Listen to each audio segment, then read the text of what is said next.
Hey, it's Blam here from SC2Strat.net, bringing you a matchup here at the diamond level between Augphlosion and a CultSpawN. Augphlosion is down here in the yellow plane as a Zerg player, and CultSpawN is up top here in the teal. What we're going to try to showcase in this strategy cast here is basically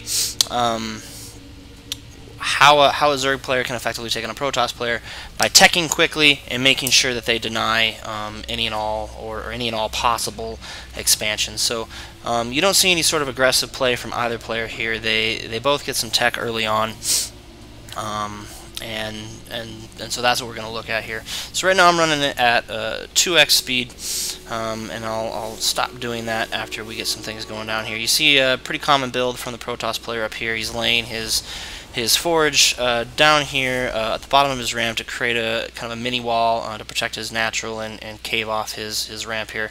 And basically you're going to see a forge first expansion from the Protoss player.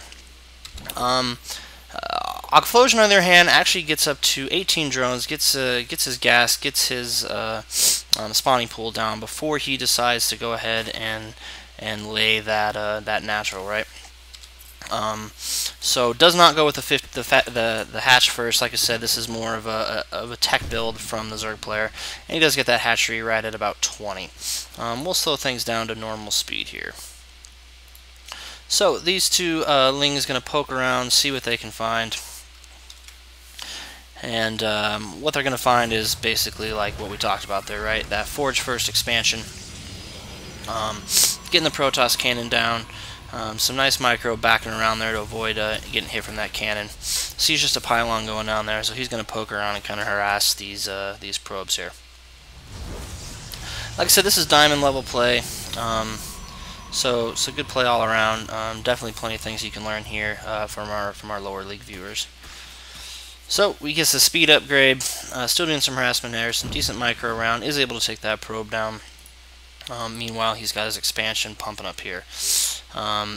Getting the double queen right off the bat, something that's really important in any Zerg build. You want to pump those queens out as fast as you can. This queen's going to make it down just as this hatchery down here pops, and able to get a pretty fast inject on that. So you're going to see him start to spread around his drones. You can see he's got a pretty healthy 30 drone count there. Going to fully saturate that gas now, and he's getting the double Evo chamber. Like I said, this is a more tech-heavy build. That's the strategy we want to focus on here.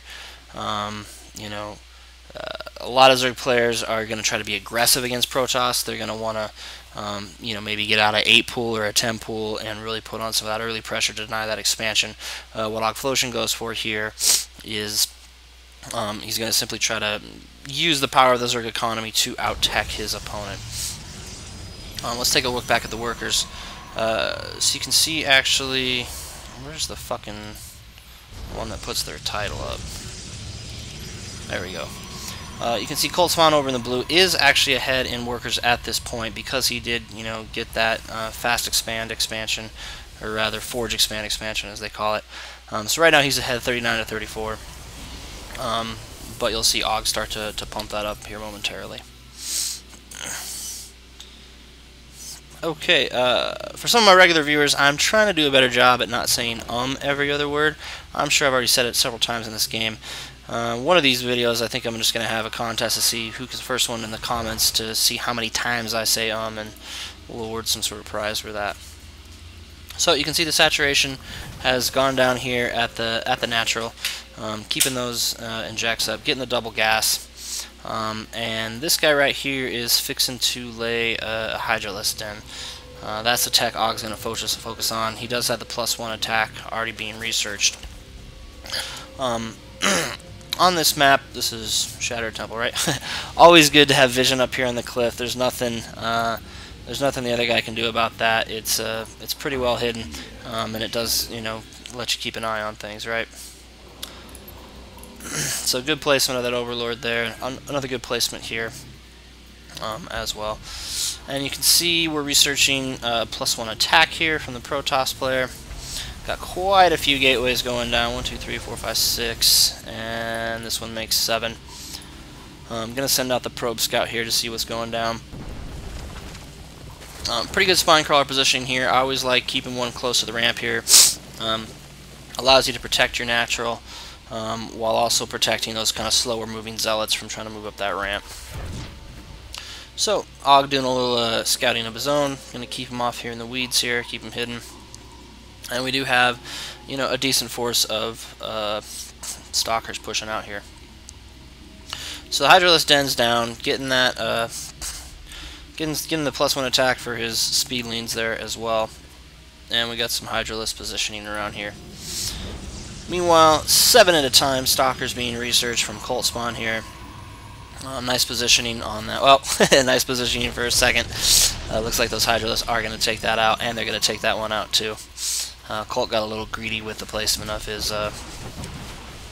pylons there. So, first push coming in. Spine crawler's going to work. Able to get enough Hydras down to kind of ward off the attack. And Cult pushes back to his base. Now, where's that being researched? Now, I know he actually gets speed and what are they called, glands on his overlords there, and Colt must pick up on that because he does see that here. He sees all the overlords kind of pushing out and gathering there, and he is wise to that enough to actually pull his stalkers back up on the cliff. I know I'm kind of doing a little bit of a spoiler there, but I thought it was very observant play by CultSpawN, and you know, just goes to the power of scouting. Always want to be scouting your opponent as much as possible. Aug not happy with that pylon there, gonna go knock that guy down and start to regroup here. So loading all these up. Colt's wise to it. He's getting the extended thermal lance going there, getting his first Colossus out there, and Colt gonna keep an eye on the cliffs over here while Aug loads up all his overlords.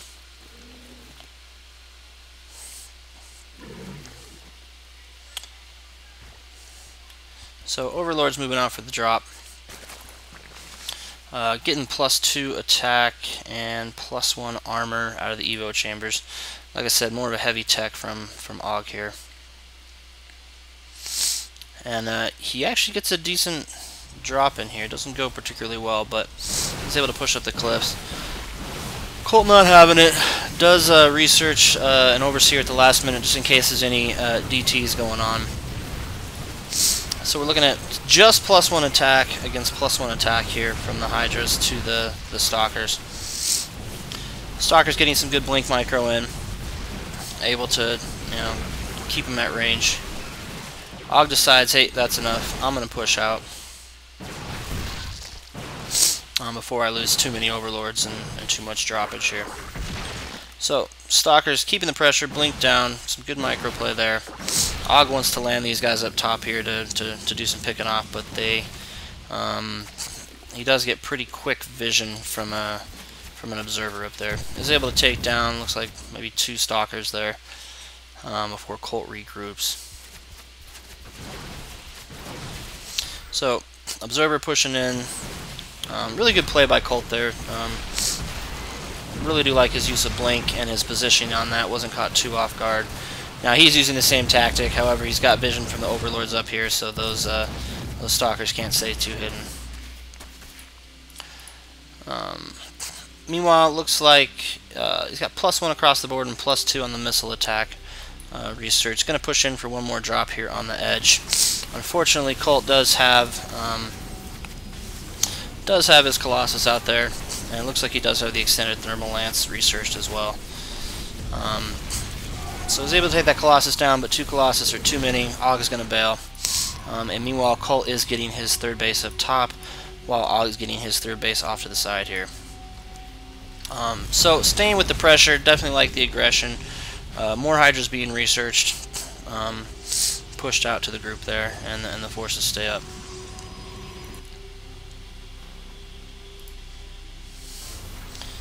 So let's see where we're at here. That's not the one I wanted.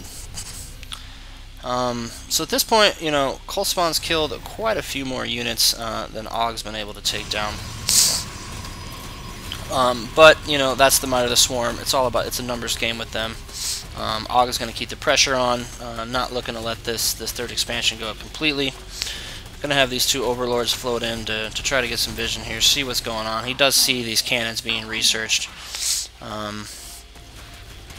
So he does have vision on that at this point. So was content to let him pick away as much as they could. Until those cannons finally went up. But pushing out some more overlords, going to continue with the drop play. Staying aggressive. He's got quite a few overlords back here. It's kind of interesting visibility hiding up there on this map. And he did finish his third base as well. So we're looking at +2, +1 Hydras. Knock down these rocks while they push up and actually gain most of the focus fire. These two overlords are able to just go ahead and drop in that base. Not going to let this third take. Cult's going to push up his main forces up there. Aug is going to get the best of this base though and take it down, and that was enough for... Did Cult just say he left the game? I think he just said he left the game. Well, no, I guess that's the end of it right there. So, so again, what we wanted to highlight there was, you know, and I like the macro hatch there too. Aug was getting a little heavy on minerals, and the fourth base was definitely going to help him produce those eggs. So, again, what we want to highlight, just to make sure we're covering the strategy elements of this game properly, are just that, you know, you don't always have to go for that 15 hatchery early aggression in ZvP play. You absolutely can choose to take the technology path. You know, protected it with 2 early crawlers, got those Hydras down with their +1 range very quickly to deal with the Stalker push. You know, Aug knew that Cult was going for a fast expansion himself, so he knew he wasn't going to see any sort of crazy aggressive play from Cult. He had the right time to detect there. And, you know, just denying that third base is plenty enough to make your opponent GG it, right? Even though Colt, you know, had definitely picked off more than his fair share of units, by staying aggressive, Aug was able to shut down that third base, really kill his economy, and Colt knew there wasn't much point in pushing past that. So, thanks for watching, guys. Hopefully you learned something. If you didn't, feel free to badmouth me in the comments. Let me know what you want to see in the future. Hopefully I didn't say too many times in this cast. Appreciate you guys watching. There's an Appreciate you guys watching. Check out sc2strat.net for free strategy guides, tips, tricks, and more. And subscribe if you haven't done so already. Oh, and I can't forget to mention, please check out Aug's channel on twitch.tv/Augphlosion. We'll have a link to his stream in the comments, in the description. So definitely go check that out. He's a diamond level Zerg player, streams all the time. Definitely fun to watch. He's got a lot of good music he sets it to. I am saying a lot. And it's good times to watch. So check out Aug's stream on twitch.tv/Augphlosion. Check out sc2strat.net, and thanks for watching. Good luck out there.